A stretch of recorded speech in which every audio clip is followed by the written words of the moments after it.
Straight to Yekokata for this old revisionist. At last, atonement for my sins. Revisionism, reactionary ideation, desertion. The fat union man let them put it there. Corrupt as he is. Probably got a fat check for it too, shared with the law. Another hideous disappointment. Unions are the real enemy, the true enemy of the proletariat, placating the masses. Disappointment, so personal. He displays a familiarity with the union's top brass. That deformed toad? I wouldn't expect him to wipe his own ass. I mean, the brains of the operation, the smart one. Edgar. First against the wall with him. The Clears know everything about Martinez. Of course they know him too. Maybe they asked him to. I haven't approached anyone. I hid. It was Edgar who came to me. He didn't just stumble in like an oaf. He figured it out. Some kids told him about a monster on the island. I told you, he has brains. Stepped right off the boat and walked down where you came. I even kept the door open for him. Thought he was a man of the left, wouldn't rat me out. I was right about one of those things. 20 years ago, neither of them could walk now, could they? They were less fat then. That's around the time the Clears came to power. Edgar did the talking. Paid his respects like I were a fossil in a uniform. Offered platitudes about the struggle. Flaunted his pink degree. Even quoted Marzov. Never trust a social democrat who quotes Marzov. Oh, and charity too. They love their charity. Offered me blankets and social housing. I still have the gas cooker he brought. Let me be here. The ZOC is an unlawful successor of the Commune of Revachol. We took this fortification from the Loyalists. Even the Clares understand this. They let him be here. Understanding was a courtesy. But why such a courtesy? You know why I killed that fucker, comrade. As to Edgar, I'm not doing anything for that swine again. Tried teaching him some Marzovian socioeconomics. They didn't stick. We parted ways. Okay, he didn't do the hanged man for them, but he's insinuating something. Every fucking morning for 34 years. Throwing that ball. One ball against the other. I've always loathed that game. That is not a working class game. I don't care what they say on Radio June. Royalist ghouls played like it was life itself. Click, clack across the water each day. And that uniform like a parrot plumage. I won't even mention that he's a traitor to his race. A petank maniac race traitor. I remember him. I remember him from La Noce. Not him personally, his make and model. There were tens of thousands of them. I thought we took them all out before the Liberals came to their rescue. We missed one. That one.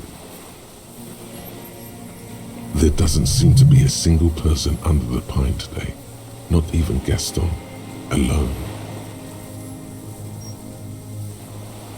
Fat and plump. Like a pheasant.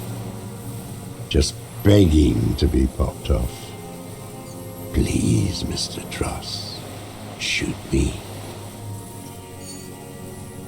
Not yet.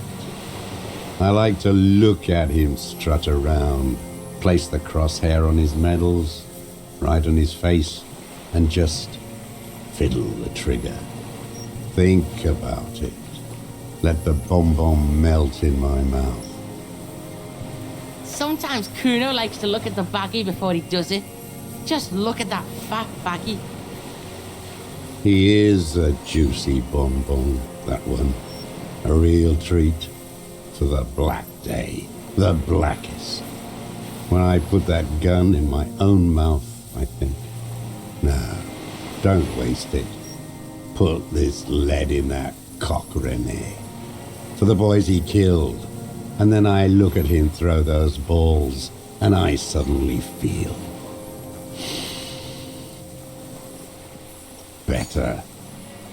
I even hid one bullet, so I'd always have one for him. Haven't seen him around lately, strutting around. Must be down with arthritis. I hope it hurts like hell. I hope he sweats blood. No. I waited too long. I waited too long, and now he's dead? If he really wanted to kill him so bad, he would have done. There must have been 1,000 black days on these islands. His health ailing. All human beings care about each other. I cared for seeing his head explode. Now, God damn this world. And I blew them all. What does it matter now? He's gone. Ancient dust. Fuck you. You think I haven't seen people die? It's all I've seen them do. Fuck and die. All the other plans we had. To love. To colonize the Pale. It's all fucked. It doesn't look like he is. Okay.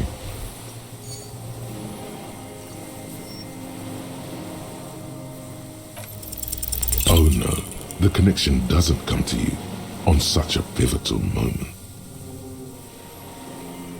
By God, we are on the edge, in the very end, and you can't even remember what you're trying to connect, can you?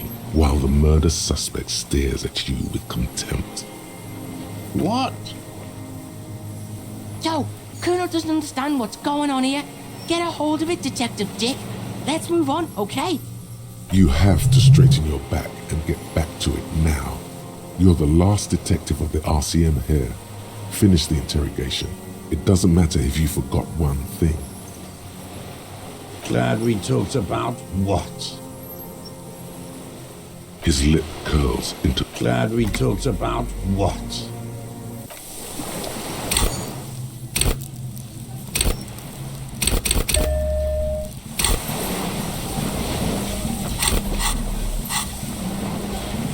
The old man stares despondently at the logs.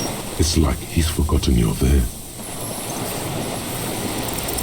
What strikes you about this gaunt man is not the stomach pain, or the cough, or the malnutrition.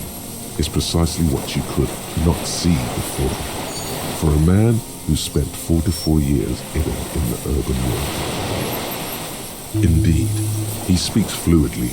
His movements are rapid, if erratic. His voice, despite the cough, is there.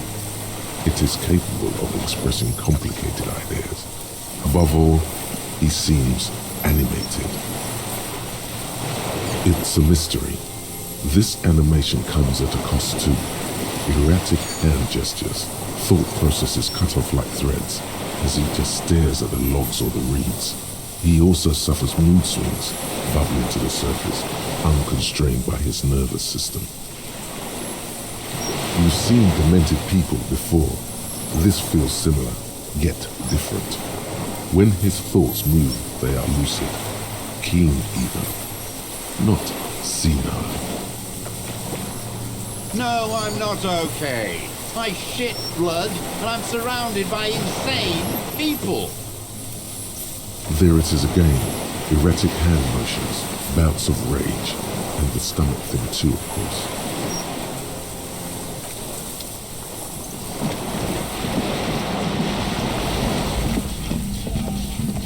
Talk to Kuno.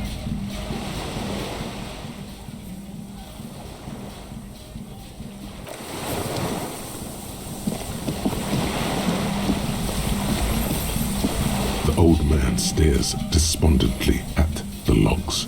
It's like he's forgotten you're there. What? But you said I would be taken to the... This terror, the sum of all the uncontrollable movements and mood swings he's been exhibiting.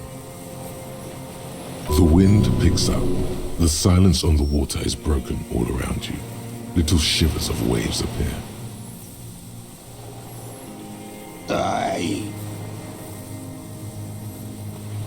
Do you understand? No, I don't want to. I have to stay here. He's sweating. Beads are forming on his forehead. We don't need your permission. We do need to talk about that boat, though. How are we gonna take him? Yeah, no.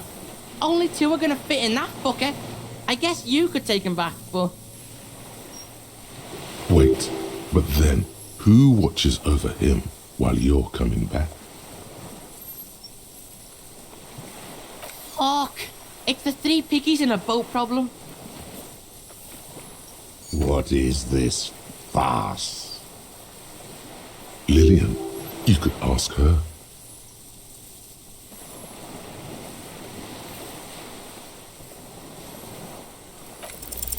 There it is again, to your north, as it has been since you came to the coast.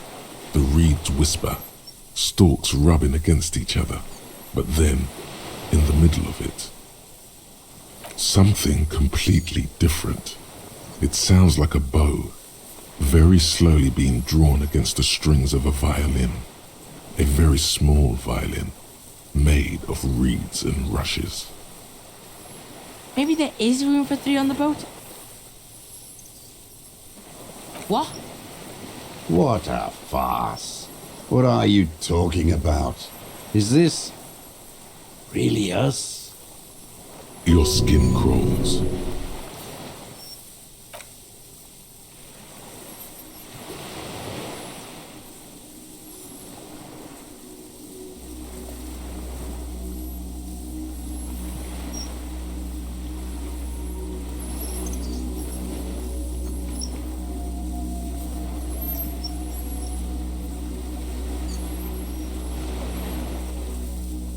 A delicate tangle of arms and legs unfolds from the reeds, limb by limb, to then just stand there, moving its scythe-like arms in ghostly silence.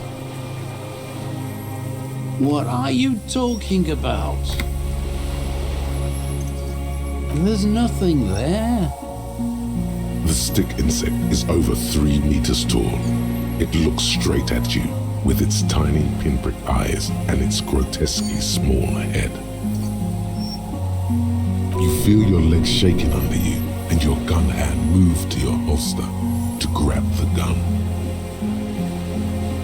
You feel the kid tug on your sleeve, and in the darkness, 4 words. I can see it. If he can see it too, then you're not totally insane. But that would mean it's really there, spinning slowly, in absolute silence, its limbs long and slender. Be very careful.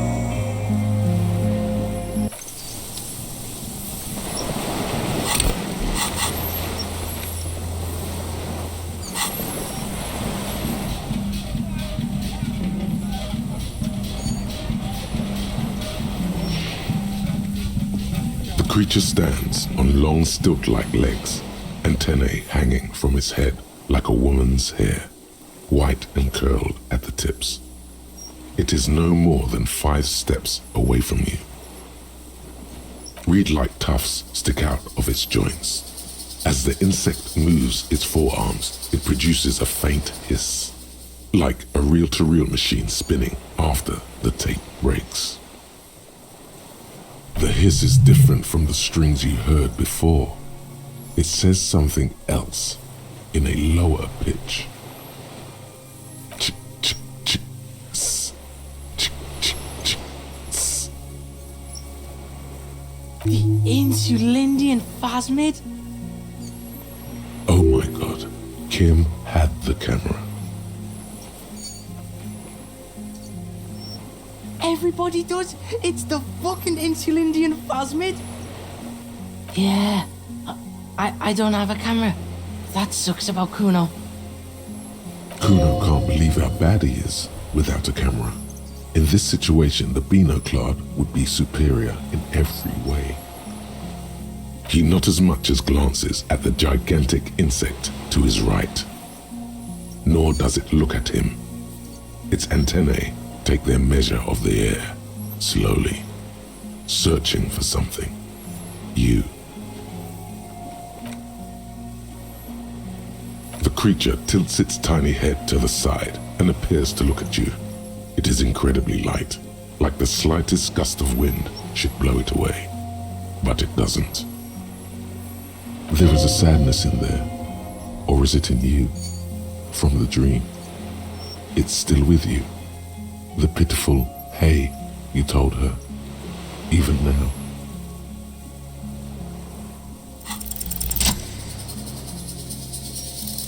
Slowly, with your breath held, you take 2 small steps toward the phasmid. The creature lets out a series of ultrasonic clicks that swarm around your head like swallows. Like laughter, a sort of happiness.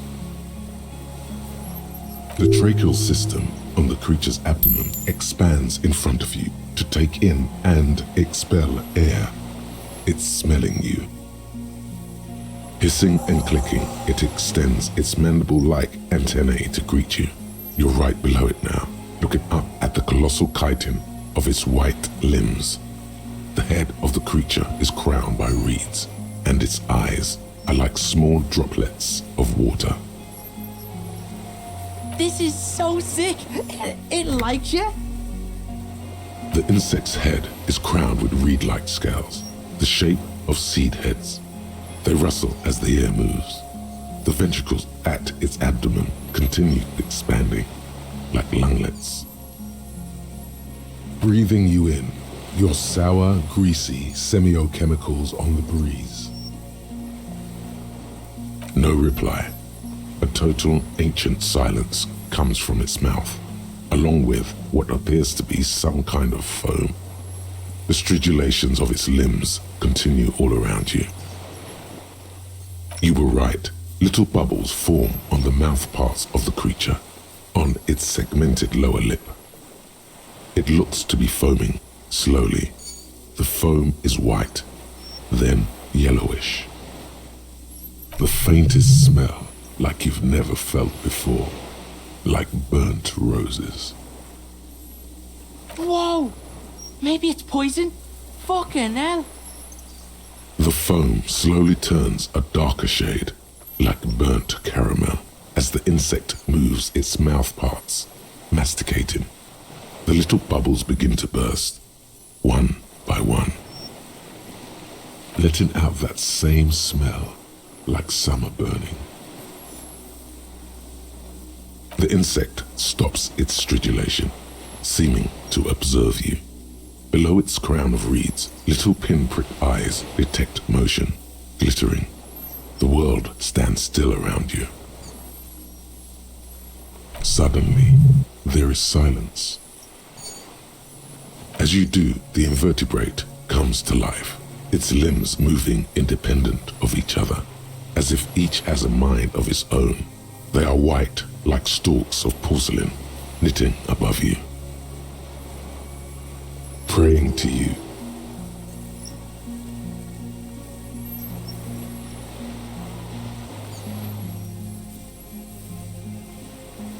The reed creature does not stop its stridulations. It towers above you, parting the reeds it emerged from. Tuft-like structures still rustle on its joints. I exist. Tell me what it's like for you.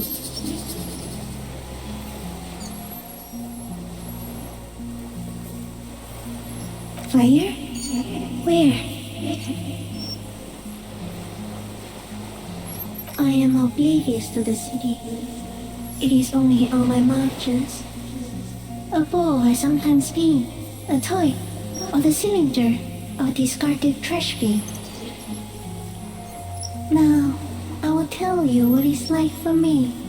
For me, it is a series of half-lit images, a kind of darkness, being intruded upon, transient, dim, moist.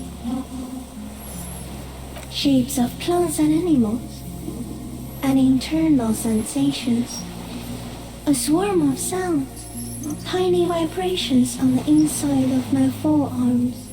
All speak of complexities totally beyond my understanding. I am at the end of a narrow funnel, weightless, so light it only feels like something to be me. In truth, perhaps I'm nothing. I certainly do not have a soul, and if I did, it would never burn.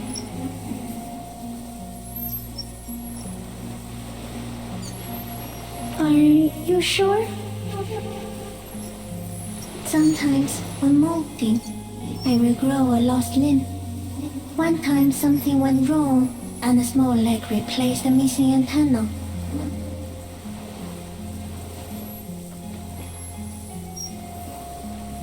Yes, the leg tried to move around independently, making it hard to walk. Yes, thankfully someone ate it. The next time I molded, I grew an antenna again. So am I. I was born to detect sucrose rewards and semiochemicals. What were you born to detect?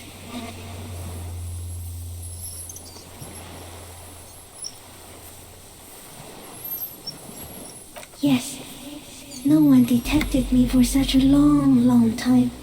For thousands of years, I dithered, out of sight, trapped myself in greenery.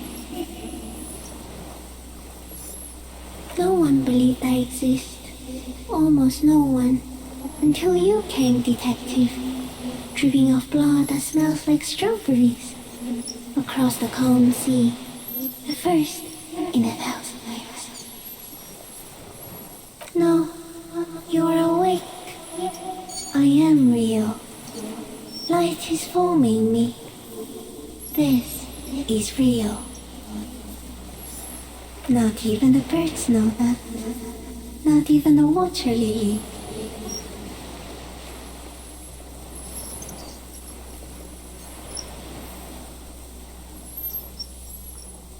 I think we should eat it. If it's a leaf, you can put it in your mouth. Or read. Yum yum. Wait, so... Yes, they don't mind. Yes, I once cloned myself and ate the little ones. It was winter, and I woke up at the wrong time. It was an accident. I am an unknown species of the order Phantasmodia, endemic to the Insulandian Insula. For the last 350 years, I have hidden in plain sight, masquerading as the reeds, molding, cloning myself, unfolding at night to play with trash bins and boys. I went unnoticed by the first settlers and the land surveyors of the Suzerain, also by the soldiers of the revolution and the officials of the occupation. Even the Seminese islanders who came here first but did not stay have not seen me. I have stayed hidden through 4 forms of government and 2 scientific revolutions until I was accidentally discovered by a detective of the citizen militia in Revershaw, district of Martinez, March 51. No, you are. The moral of our encounter is, I am a relatively medium life form, while it is you who are a total extreme madness. A volatile senior nerve system ominously new to the planet. The Pale too came with you. No one remembers it before you. The Nidarians do not. The radially symmetrics do not. There is an almost unanimous agreement between the birds and the plants that you are going to destroy us all. It is a nervous shadow cast into the world by you, eating away at reality. A great, unnatural territory. Its advent coincides with the arrival of the human mind. You are a violent and irrepressible miracle. The vacuum of cosmos and the stars burning in it are afraid of you. Give me enough time, you will wipe us all out and replace us with nothing. Just by accident. We suspect it will be something like the oxygen holocaust that wiped out anaerobic life 2.6 billion years ago, when organisms first started breathing. Only much worse. Instead of air, you exhale thoughts. There are no trees that eat thoughts. Everything your eyes touch goes back there, behind the nose mirror. What if you blink? Are we still here? Please don't blink. What if he misplaces us all one day, or just forget?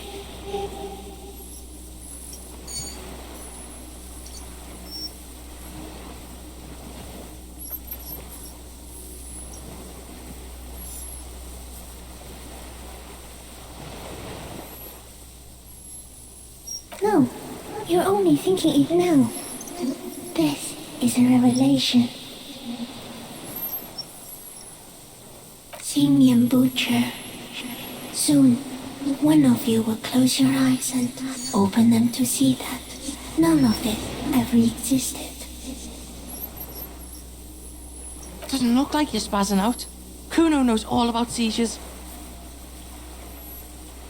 You're just staring at the giant insect.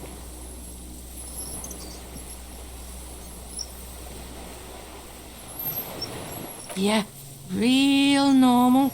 There's a giant stick insect there. Back off before it eats you. No, there is one more.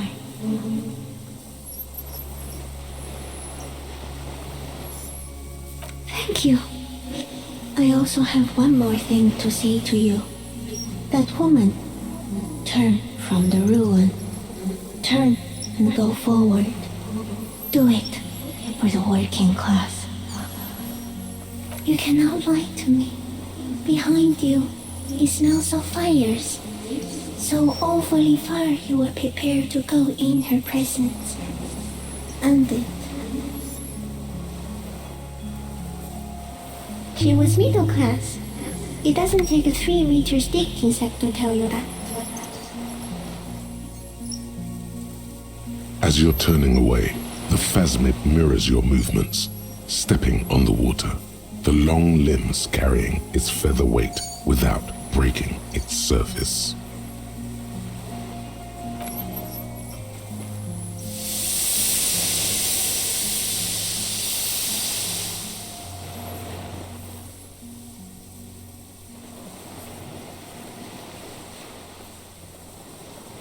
And just like that, it's gone, skating away across the sea's calm mirror like a skipping stone, leaving nothing but circles on the water. And something under it, in the place it stood, bobbing there, among the reeds, a collection of items. It's gone.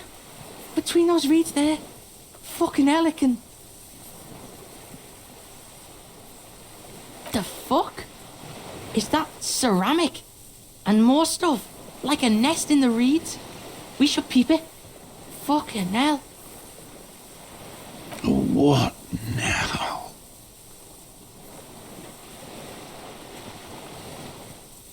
In some kind of strange, semi-catatonic state. Yeah, Grandpa's not looking so good. We need to check on him.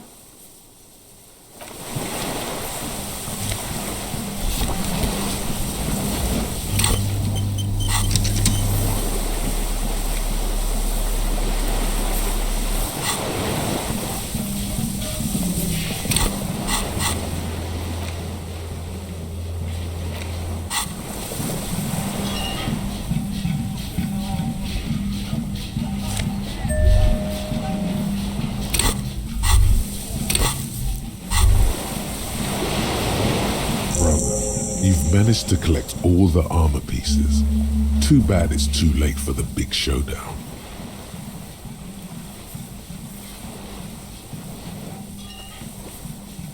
Indeed, you found it all. Now your mortal coil is completely protected. Few cops are this futuristic.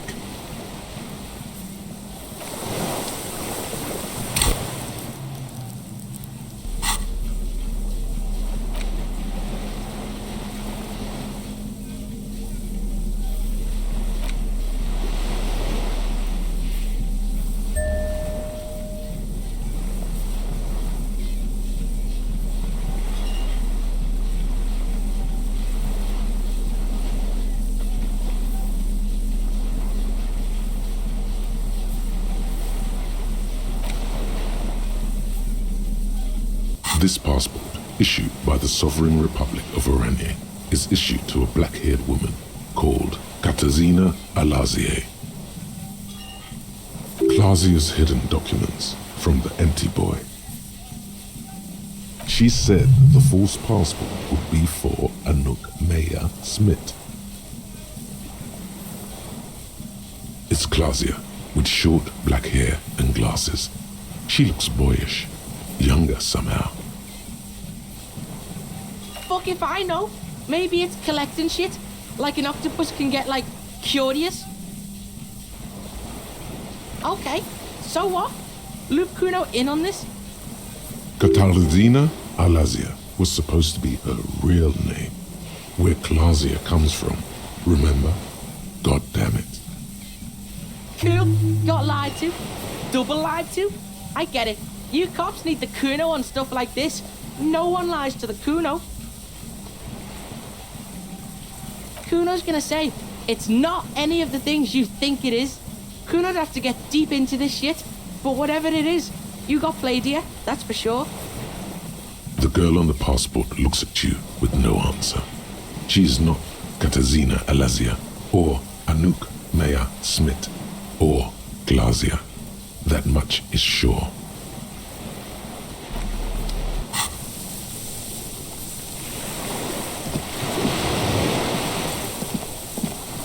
What is it? What do you want from me? I can't go. Something is very wrong with him now. See. The man does not respond. He keeps staring, black eyes glazed over and bulging from their sockets, his gap-toothed mouth shaking. A light shiver passes him, followed by nothing. His hands are trembling, and he breathes slowly. The boy waves his hand in front of the old man's face. The trembling mouth appears to sigh. There's no other response. Yeah, this fried him. We gotta bring him to a doctor. Good news, this solves our boat and Piggy's problem. He's not going anywhere. He's trapped here.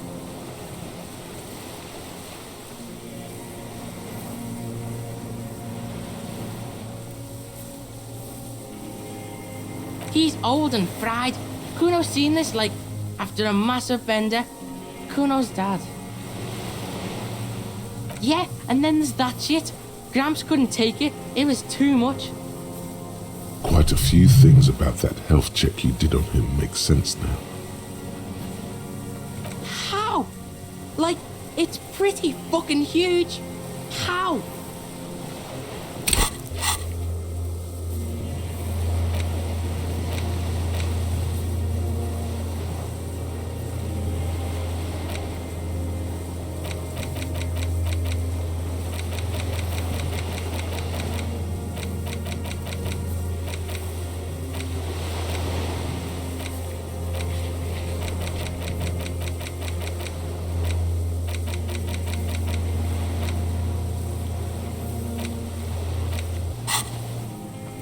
No response. Then how the fuck did we see it? Oh wait, the longer it's there, like it needs time to sink in, and if you spend time with it. Yo, you ever seen a giant fucking insect?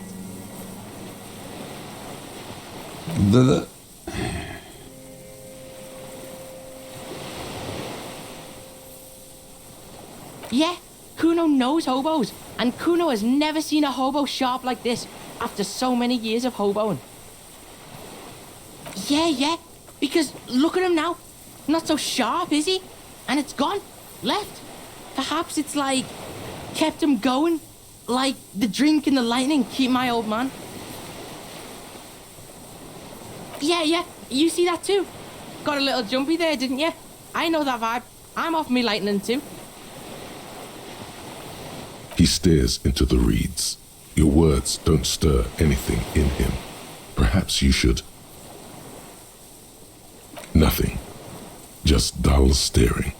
Not even rage left, wherever he is. I can't believe that helmet, man. I kicked it into the fucking ocean and it washed up here. Oh, do you think the phasmid brought it here? No reaction.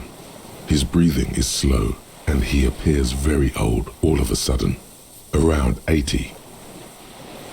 This is an old man, at last, no longer a tin soldier, but the broken down remains of a man. I lost. He turns his eyes to the reeds again, as he's done so many times. Beige and white stripes. Hey, you took the shot, bang, and got rid of the evidence. Bug brought it back. Sounds about right. Silence, not even a sigh. You've gotten all you will out of this poor being. The plastic cape flaps around his face in a gust of wind. His back is slouched and his mouth open. The blacks of his eyes are receding. His pupils are returning to normal. Yeah, old man, hang tight. Let's slowly start shuffling off Death Island, okay? We're about done here.